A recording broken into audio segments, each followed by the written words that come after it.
Hello, hello, hello! Ayan, may gusto ko ipakita sa inyo guys. Kanina, mga hours ago, may natanggap akong message pero hindi ko naman alam. Chinek ko lang yung message ko nga kasi yung aking panganay, sabi niya, mama, may parcel akong darating. Paid na yun, pati kuha na lang kasi nasa school pa ako.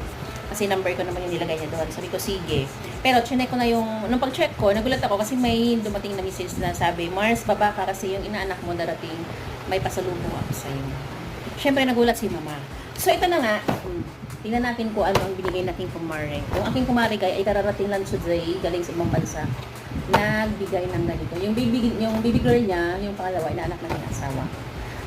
Tapos ano pa guys, may kwento pa yan. Nung unang abroad niya, nung bumalik siya, nagbigay siya ng sabon, toothpaste, pabango. Lagi siyang may pasalubong. Tapos nung pangalawang uwi niya, naghatid siya ng maraming chocolates kay isang ganyan na balot. Iba't ibang klase ng chocolates, ganyan-ganyan. Tapos may kwento pa yun, hindi ko na lang kwento kasi basta nakakatawa kasi lumipat na kami ng bahay doon sa kabilang bahay